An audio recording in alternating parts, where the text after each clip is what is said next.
righty, my friends. It is the Dr. Sam and the Start Spreading the News podcasts all in one this week. EJ and I are not available on Monday night, so we're going to do one show and rerun it a couple of times. But this is a show worth rerunning because we're not really going to talk a lot about baseball today. It's going to be something different. But before we start, let me just remind everyone to make today a great day. And how do you do that? You do that by finding kindness, finding the good around you, cherishing it in your heart, and spreading it forward. Remember, when we give love and kindness, it comes back to us in greater amounts than we ever gave. So we're not going to do baseball today. We're going to do something a little different. Bear with me a moment here. I got to get ready, because I might be going 15 rounds. I'm not quite sure. Got to get ready. Here we go. We today are going to be talking boxing with my friend, and I can't do any of the technical stuff with the gloves on, and my old podcast partner for years and years with Mac from the Mac and Jack show. Now he's on with Keith Engel. Here is the great Jack Hirsch. Jack, how are you? Hey, great, Paul. And you mentioned the old days when we used to do the debate show. And you and I once had a debate. Which sport had a greater history, baseball or boxing? You took the side of baseball. I took the side of boxing. But as the years have gone by, I've shifted over to baseball. So that's a debate. It took you a while to win. Some court cases go a lot quicker than that one did. But ultimately, you called it right, I believe. Oh, thank you, Jack. But you know what? Boxing, we've talked about this many times. Boxing was the great sport. Let's do it this way. What was the greatest single sporting event of the 20th century? Oh, the first Muhammad Ali Joe Frazier fight. No, nothing came close to that. And I was at that fight as a teenager, sitting in the last row. And that is the most exciting moment of my life. And I don't know whether you know this or not, okay? Frazier, when he knocks Ali down in the 15th round, what went through my head is that was like a shot out of a cannon. Listen to this. 50 years to the day after that fight, 50 years to the day, I have a grandson born to me by the name of Cannon. Oh, my God, that's great. What are the chances of that happening? One in a million. 50th anniversary kid. But baseball and boxing kind of mixed a little bit. Joe DiMaggio was an incredible fight fan. He'd go to all the big fights, Yankee Stadium, the Polo Grounds, and ballparks, especially in New York. Those two used to host a lot of big fights. Oh, of course. And the thing is, boxing, and I think baseball, and I think all the sports are doing this. I've talked about this a lot. I think they're going to go the way of boxing. What happened with boxing, at least in my fandom, is they took the sport away from fans. You couldn't watch the fights. You never knew where they were. Is this an HBO fight? Is it a Showtime fight? Is it a pay-per-view fight? If it's a pay-per-view fight, it wouldn't get on till 1 o'clock in the morning. But you couldn't really follow fighters because you never knew where they were going to fight, when the fights were going to be. And over time, like, I can't tell you right now who any of the champions are. I might have heard of one or two of them, but I don't really know anything about any of them. And I probably haven't heard about 90% of them because there's just no way that I could follow it. I even subscribed to the Ring magazine for a couple of years, and it didn't really help. And baseball's doing that now. The Yankees are on like 9 different networks. Every Wednesday night they're on Prime or Amazon or something, so you can't watch a Wednesday night game. And the more they take the sport away, the more it becomes a sport that nobody's going to care about. But be thankful that unlike boxing, baseball is much better organized. Case in point, the Yankees are 27-time world champions. If boxing was in charge of baseball and was run the same way, I don't know if this make you happy or not, the Yankees would be 48 times world champions because the Dodgers would have been stripped of their World Series title at some point in the last couple of years. We would have had the Yankees play the Philadelphia Phillies or something to see who would be the new baseball champion. I mean, that's what goes on in boxing all the time. And true. Well, you'd have the world champions from the MLB, then you'd have the national champions from the MLWBC and the International Baseball Federation, the IBF would have a champion. Beautiful. You're good. I mean, don't talk anymore. Someone might pick up on it. No. Listen, sometimes we're ahead of our times and not realizing. I said about 30 years before it happened to make a rule in picking the runoff at first base. The pitcher's allowed only a couple of throws. On the third one, the runner automatically gets second base. And they finally adapted that. I was decades ahead of that because it was monotonous the way the pitcher would throw to first base, as much as he wanted. But we got to keep up with the times. I'm an old timer, but I'm not an old timer in my thoughts. Even with the new rules in baseball and boxing, you mentioned 15 rounds. It's really 12 rounds, and it's been that way a while. Title fights, but even baseball, the new strike zone rules and starting an extra inning, a run at second base, you kind of adapt to the times. I mean, you might not like it when it happens, but I think we all adapt. Or should adapt. Well, you have either adapt or you don't watch the game anymore. And we had a lot of fun in the old debate shows, especially Billy Martin, who was we had a lot of Billy Martin debates. He would have been a tremendous boxer, I think. He had that attitude, and I mean, he could really throw some mean punches. I mean, we heard about that thing with Dave Boswell, a big guy. And Billy would get into all these fights, which we didn't approve of. We don't approve of things like that. It's against the law and it's morally wrong on top of it. But I love the part about Billy where I would back him being a new school principal. He would come in there. He would clean it up. The worst school in the district, he would clean it up the first year. And all the news crews would be. But by the end of the second year, graffiti on the wall. And the secretary says, "Oh, I'm sorry, Mr. Martin's in a meeting," and he comes staggering in at 11 in the morning, like with a hangover. We had a lot of fun talking about those scenarios. We did. We had a lot of fun. It was great. And of course, you and I, we both miss Mac. He's just a good man, and he was taken far, far, far too soon. Yeah. But the network is named in his honor, and the mark that he left. I mean, one of the greatest things a person can do is leave their mark. I mean, in a positive way, of course. Yes, and Matt left it in an extremely positive way, and he changed a lot of lives for the better. So he sure did. And again, here's the graphic. So great stuff, and I'm honored and proud to be part of the Mac network. And Linda, if she's listening, I think I said thanks to her something, but she made a comment, with my book on social media that Mac would have been proud.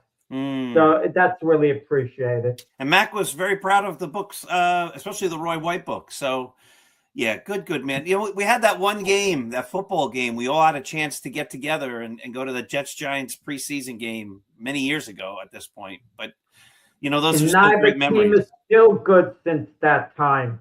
The Jets have the longest playoff drought in history, but look, the NFL draft is tonight, so I hope I'm not giving anything away if it's being a taped show. But no, nothing to give away. This is going to air on Saturday, and then on Monday night, and then I think on Tuesday, and then maybe on Wednesday. I have the schedule, but anyway. Jack, we're here to celebrate a big moment. This is something you and I started talking about, that you had this great idea probably 5-6 years ago. So tell us about your brand new book. Yeah, Michael Spinks. This is an authorized biography. And the ironic part about it, Paul, I was going to do the book regardless of whether it was authorized or not. And I called up Mike Spinks' representative. And I said, I'm doing the book regardless. The only way I wouldn't have done it if they told me a book on him was about to come out that was an authorized biography, then I would have backed off. I would have given that courtesy. And they understood understood that I was going to do the book, but I said, look, it'll be much better if I have his cooperation. And they said, they'll get back to me on it. An hour later, they got back to me and put him on the phone, and it was a go, and then we met. And this book's very important to me in this sense. Think of a ball player who's played a lot of games but never been on a championship team. That was me. So many magazine articles, one after the other. It seems like I've written thousands of magazine pieces, fight reports, columns, but never had a book. So this is actually my championship finally to get this book out on Michael Spinks. Fascinating character though, but very laid back. I mean, nothing bothers him at all. Where there'd be things where we wouldn't be able to even sleep if certain of the things went on with us that went on in his life. But he's a history-making fighter in the sense that in 1985, he moved up in weight from the light heavyweight division to beat Larry Holmes to win the World Heavyweight Championship. And no other world light heavyweight champion in boxing history ever made the leap up to heavyweight and won the title. And some great ones tried. Archie Moore didn't work out. Bob Foster. Moore got knocked out by Marciano. Bob Foster got knocked out by Joe Frazier. Billy Conn did a great job against Joe Louis, was winning the fight, but ultimately got knocked out. And people thought the same thing was going to happen to Spinks, and it was a big fight for Larry Holmes. He was 48-0, and he was one win away from tying Rocky Marciano. I hate to say record. That's what everyone referred to it. To me, it was a manufactured record in the sense that other fighters have gotten to 50-0 and continued and then lost the fight, and then it's not considered a record anymore. But he was one win away, and Holmes picked Spinks because he thought he was a smaller guy. But Spinks was ahead of his time in 1985. We hear all about this modern technology today with athletes. And I'm not talking about steroids and all that. I'm talking about the natural weight training and diets and so on. And Spinks, was with Mackie Shilstone from New Orleans. He was a kind of, he described himself as an integrative specialist, but someone who specialized in nutrition and did things different, where fighters would normally, and you can relate to this, the running part, would do long, slow runs. Shilstone did away with the long, slow runs, and he'd have Spinks run hard for 3 minutes at a time, like interval training, and then eased off a minute, then another hard 3 minutes, and he'd have some distance runs mixed in, don't get me wrong. And the training methods, even with the weights, the way Spinks would lean down, have weights on his back for when Holmes was going to push down on him. And going into the fight, when we heard about all these training methods, people condemned them. Even Sugar Ray Leonard, who was on the HBO broadcast, was more or less saying this is kind of like a gimmick type thing. He kind of disregarded it. But it worked, and Spinks went from 175 to 200 pounds in the Holmes fight, upset him and made history. Yeah, that was a unanimous decision, correct? That was a unanimous decision in the first fight, yeah. Then they fought again. It was a split decision. A split decision, but let me just backtrack a little bit. Okay, with Michael Spinks, he came out of arguably, definitely one of the roughest housing projects in the United States at Prudigo in St. Louis. Really a rough place to grow up in, and a lot of young people didn't survive that. But I don't want to say boxing was his way out, but it kept him and his brother Leon Spinks really busy. And Leon Spinks' brother was an absolute wild man, not a hoodlum in any way, shape, or form. Leon Spinks was a nice person, but he was totally irresponsible. Interviewing his son, Corey Spinks, Leon's son, I interviewed him in Boca Raton. We met at a Starbucks, and Corey became the world welterweight champion, actually. So he was a heck of a fight in his own right.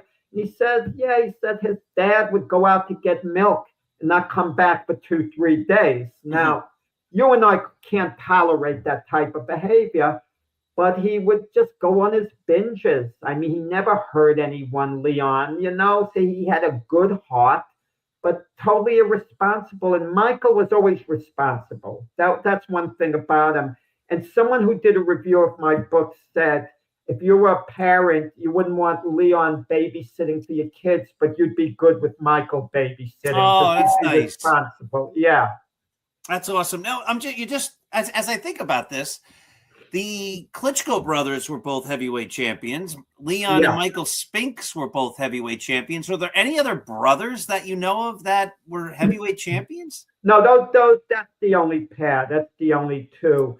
And but I'll take it a step further. The Spinks brothers were both Olympic gold medalists. Not both, yeah. So see, when you look at what they did, and they were always very close. And the way Michael described it, he got into boxing by being a bit of a bully in his own family. I mean, even though it seems out of character, he intimidated his siblings. And even though Leon was 3 years older, Leon took the abuse from Michael until one day he snapped and he put a beating on Michael. And Michael was impressed with the beating he took. He says, wow, how did you learn to fight like that? And then Leon told him about going to the gym. And Michael begged Leon, can you take me to the gym? I'd like to learn all that. And Michael would go to the gym, and that was kind of his life. And in the Olympics, Michael is part of that famous 1976 Olympic team. And they're going to be celebrating the 50th anniversary of it this year, that Howard Cosell called the real heroes of that Olympic Games. They created a big buzz. You had Sugar Ray Leonard, who had that wonderful smile, he was just a media darling. And then you had Howard Davis, whose mother died 3 days before the Olympics began, and he didn't know whether he was going to stay behind and fight or not. And he decided to stay behind because it was his mother's wish for him to win the gold medal. And that was a big, big story. And he did win the gold medal, Howard Davis, as did Leonard. And then there were the Spinks brothers, who were slipping under the radar, but they were gaining some momentum as time was going by, because they're both from St. Louis, and their mother couldn't afford to see them box in the Olympics. But a silent donor came forward at the last moment and flew the mother to St. Louis to see them box. And Leon and the other fighters had it really difficult. Michael, he had an easy route to the Olympics. I told him that, and he agreed. He got walkovers, buys, all the bricks you can get. He wanted to fight, He was getting edgy. I want to beat someone. He only had to fight one time to get to the gold medal match. And it wasn't his fault. It was crazy circumstances. But when he got to the gold medal match, he fought a Russian Riskiev, who knocked him down and beat him decisively the year before in an international meet. And Michael got his revenge. He stopped the Russian fight in 2 rounds and won his gold medal. It's another thing. Like, I even during the Olympics, it's hard to find the boxing matches, right? It's not they like don't even promote them like they used to. Yeah, so it's a shame. It's a shame. I'm telling you, it's insane. I'll know the Olympic boxing matches are going on that day. I'm turning channel after channel. And it gets to the point where you feel like giving up. Then you might think, well, the Yankees are playing. The heck with this, right? I mean, like even baseball, like Yankees, Wednesday night prime video. I only get it on my iPad. I want to watch it on the darn TV. I don't even get it. So I just say if they don't want Prime, you don't even get it. And it's ridiculous. I say if they won't put it on, then I won't watch it. I mean, and then it bounces around some of these events, channel to channel. But when Michael Spinks fought, it was easier to get his matches because we had wide world of sports. He usually fought a lot of the time on his title defenses were Saturday afternoons. And Howard Cosell was a broadcaster for the majority of once he became world light heavyweight champion. On the way up, NBC with Marv Albert as the announcer, they broadcast some of his fights. But yeah. So let's jump into some of this. He fought one of my, well, if you think about this, he fought Larry Holmes twice, beat him twice, and did Leon Spinks ever fight Larry Holmes? He did. Let me just slightly backtrack. Michael beat Eddie Mustafa Muhammad for the WBA light heavyweight championship. They made 10 defenses. One of the defenses, he unified the title against Dwight Muhammad Qawi, who was a great, great light heavyweight champion. And Qawi and Spinks had familiarity. They used to spar all the time out of Joe Frazier's gym. Okay? But right before I get to Holmes, I want to say that the funniest part about writing this book, like when you sit down with a subject, they go over stories. I'm sure with Roy White, he went over some funny stories. And maybe one stuck to you where you laugh about it. Whenever you think about it, it warms your heart. What happened at Joe Frazier's gym, Joe Frazier was extremely close with Spinks' promoter, Butch Lewis, and Joe Frazier and Michael Spinks liked one another a lot. One day, Michael Spinks goes up to Joe Frazier's office, okay? And he's needling him. He's joking around. And I guess he went too far. The next thing he knows, Joe Frazier's retired, out of shape. He's in the ring with Michael Spinks with the gloves on. And Michael's telling me he's doubling over laughing, thinking, he's old, he's, slow, he's out of shape. He could handle Joe easy. To him, it's a joke. The bell rings, and Joe Frazier comes out smoking, throwing these mean left hooks. And all of a sudden, Mike Spinks says, I realize Joe still got it. He could take my head off if he lands one of these. And he's running all over the ring just to survive. Otherwise, a washed-up Joe Frazier could do some serious damage. Oh, that's great. And he even loves, going over that story now. That's great. But when he fought Larry Holmes, what was the question? Winning the title? Did Leon fight? Did Leon fight? Leon did.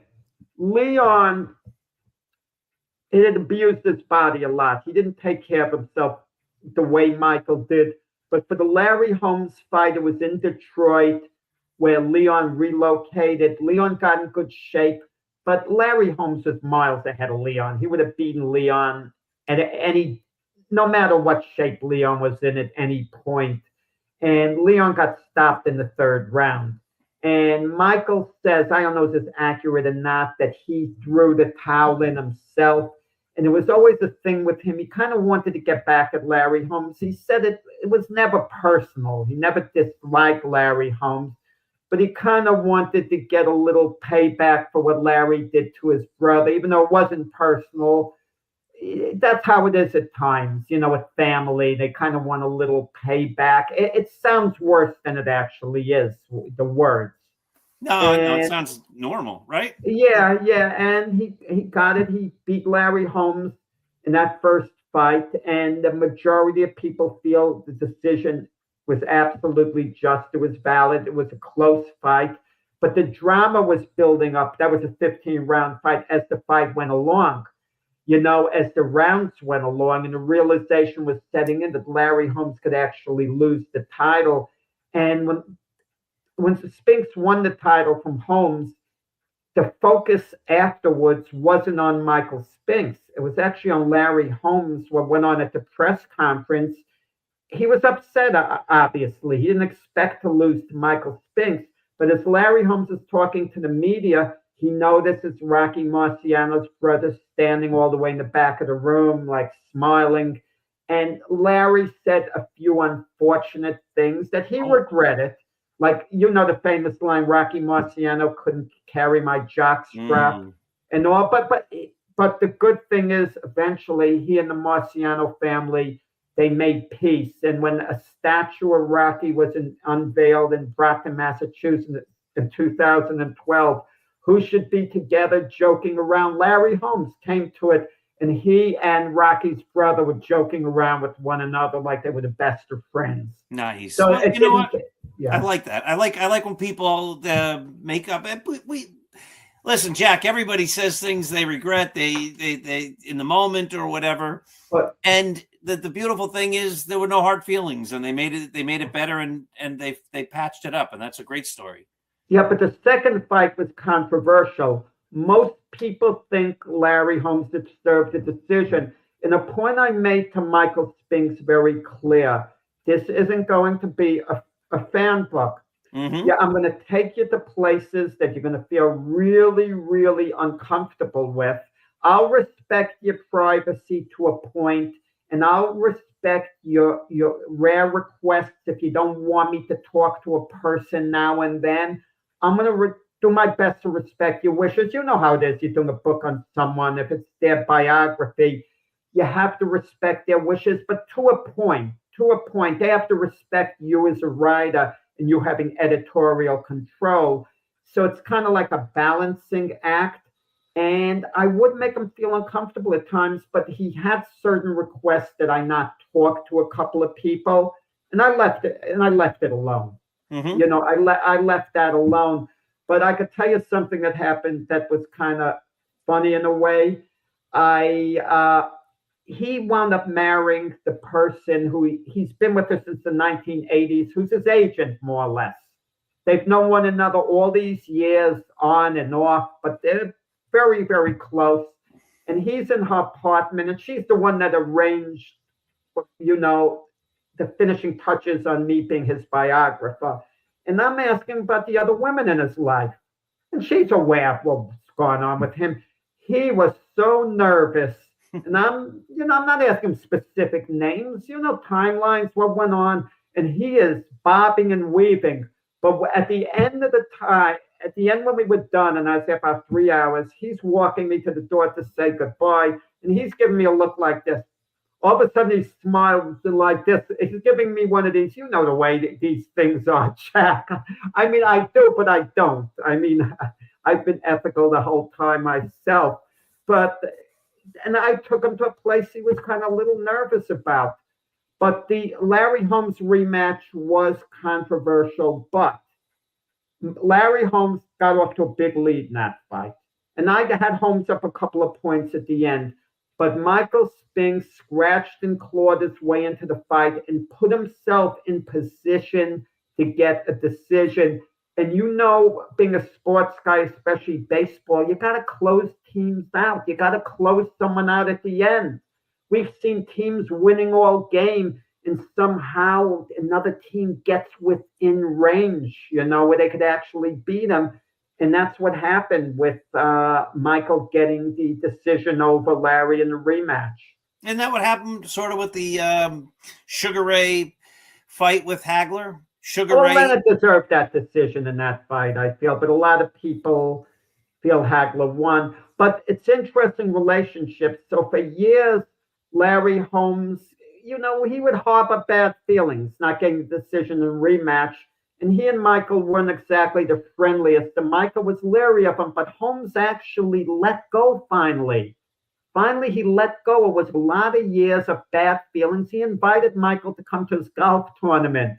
Michael accepted and then got cold feet, didn't show up because he was scared of what Larry might do to him. It was insane.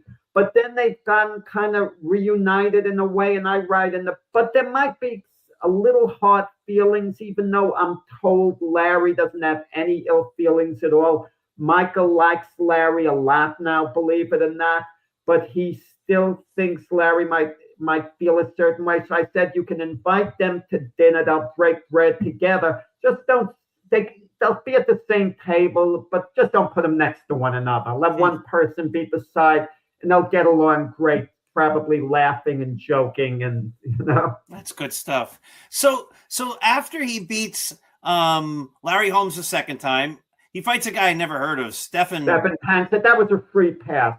Okay, the guy is yeah. And then he fights Jerry Cooney, who Jerry Cooney, right? I know him very well, and we had him on the podcast Glove Fist, and everyone loves Jerry Cooney. He's a big teddy bear. I mean, the friendliest guy you're ever going to want to meet. But I wish he'd stop whining about losing to Spinks. Now, Jerry went off the deep end, we agree, after he lost to Larry Holmes in 1982. He was never fully dedicated again for a long period of time. He fought Mike. He had a couple of fights before fighting Michael. Then he fought Michael, and it wasn't an easy fight for Michael. but the last round, fifth round, Spinks obliterated him, dropped him twice, and hammered him bad, and they stopped the fight. And then a couple of years after that, he fought George Foreman. Jerry Cooney is okay with losing to Larry Holmes and George Foreman, but it irks him to no end the loss to Spinks because he looks at Spinks as being a little guy, a light heavyweight. And Cooney keeps saying, well, I was a kid. If I was at my best, Michael Spinks wouldn't have had a prayer against me, wouldn't have had a chance.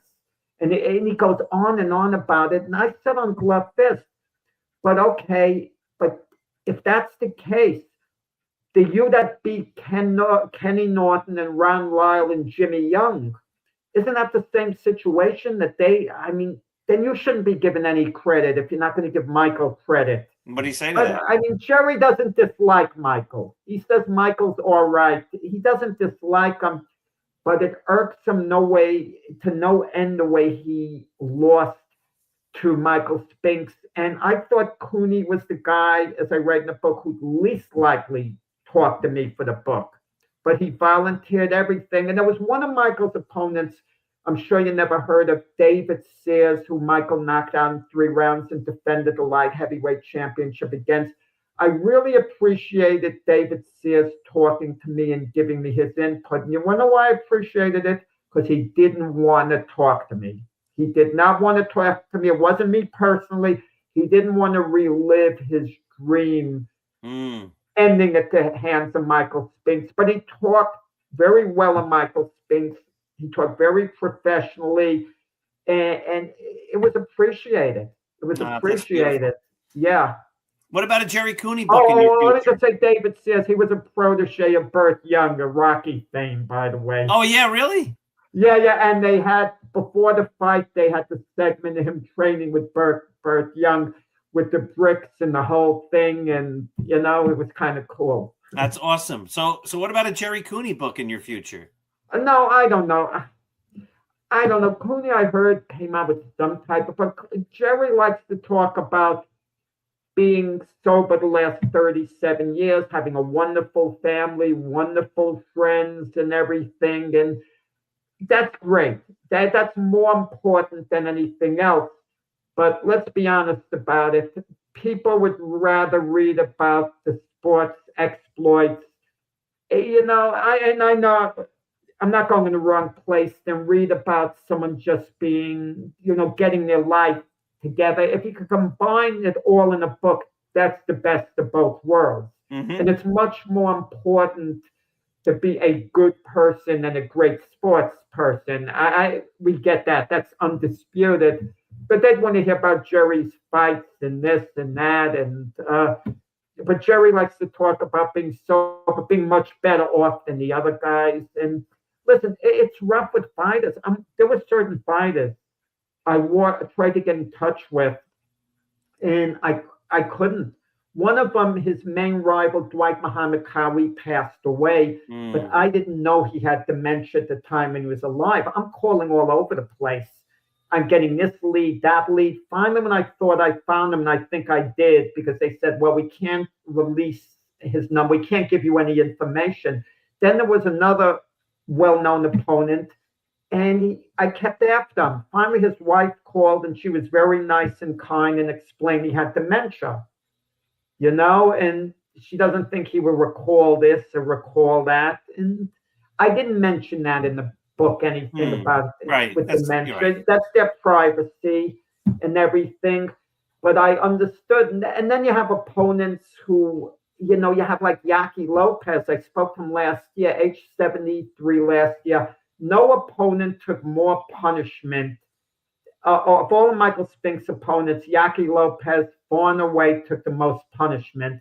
The guy had the clearest mind and the clearest voice, as if he never took a punch in his life.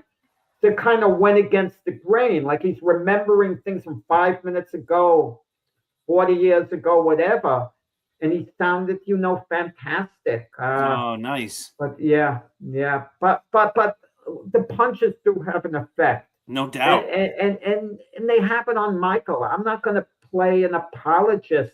I don't think he has dementia in the sense that you can relate to this. When you're doing a book and you're with someone, it's different from interviewing them on a show like this, because you could push them in private if that's your style.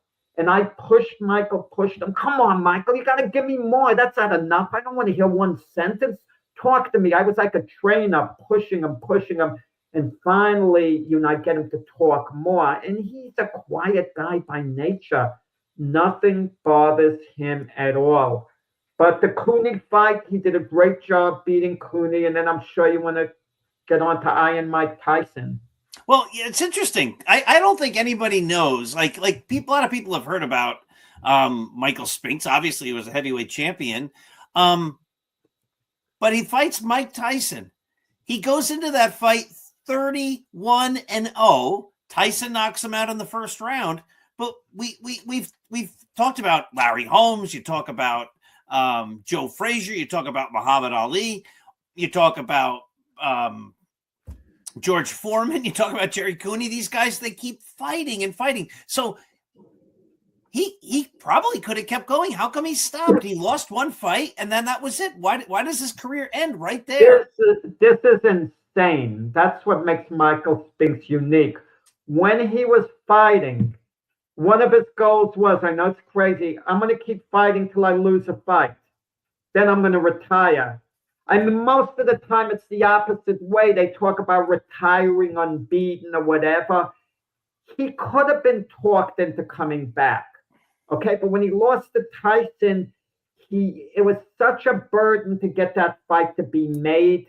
And eventually they made the fight. And ironically, the promoter of that fight was Donald Trump, was the promoter of that fight. He was also the promoter of the Spinks-Cooney fight. So there was like that relationship, like going on. And he got paid, Spinks, $13.5 million was the purse for the fight. It had to be divvied up, however. And Tyson got $21 million, but Tyson was the much bigger attraction, And even if Tyson had lost that fight, he was so marketable, you could bring him back. But Spinks would have had to get back online again. I mean, think of it. You're going for Yankee World Series tickets, okay? And you're like on the front of the line to get tickets, and all of a sudden the line closes, and the officers and the officials tell you, no, you have to get on that line back there. And you look, and that line is stretching 6 blocks back. You might not have the patience to get online for the tickets again. Once it's just, and he just didn't want to. But he flirted gently with the idea. But I credit his promoter, Butch Lewis, for shutting down all the talk. Butch Lewis is the enigma, his promoter. And what happened with Michael Spinks? He was so dependent on Butch Lewis, so dependent. Butch held on to all his money. Butch gave him an allowance. I wouldn't recommend it for anyone. I'm sure you have some great friends in life who you cherish in an amazing way, okay? In an amazing way. You wouldn't let them hold all your finances and give you an allowance and pay your bills for you. You wouldn't. The only time you should allow that if you have a trusted spouse and you have that type of marriage, that's different. Everyone should be aware of their finances regardless, all parties. But so when Spinks got knocked out in 1988, he retired immediately, supposedly secure for life. When he was light heavyweight champion, Butch Lewis would give him $1,000 a week. When Spinks became heavyweight champion, it was $10,000 a month. Butch Lewis continued to pay his bills from 1988 to 2011.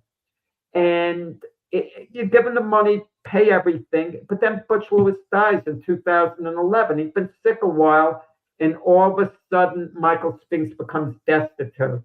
No bills are being paid, no this, no that. Butch didn't leave anything with the will. But I think a good part of the money would have been used up anyway.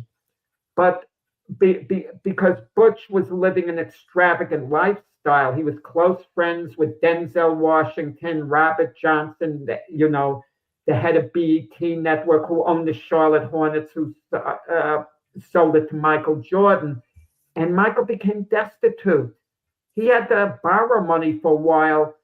But what had happened, Butch did some good things. One, he had Michael buy a home in Delaware that's a block away from Joe in Delaware when Michael was heavyweight champion, and he paid it, and they paid it all off on Michael's name. It was all paid off. So now Michael has no mortgage, and he has that chip, that home. He also set up a retirement account for Michael that Michael didn't touch in like 35 years or so. And all of a sudden, Michael remembers, wait, I have some type of retirement. They've been trying to get in touch with Michael. No one was able to because Michael's a recluse. If you leave him alone, he'll lock himself in his room and stay there. He loves going places, but you got to take him there, and then he has a great time. But he'll just stay and watch TV. And that grew in interest, that retirement account, and it meant a lot of money. So Michael today, even though he doesn't have the wealth he should have, he's still a multi-millionaire. I mean, he has a few $1 million. Nice. And he lives very conservatively. So the money is budgeted. He has a financial advisor, it's budgeted. He doesn't live fancy at all. He doesn't have the need for, really much besides just eating. And he's not the type of guy to go out and get a new wardrobe. So he's better off than most, That's good to hear. Jack, how can we get the book? Where is it sold? Everywhere? Yeah. You can get this book.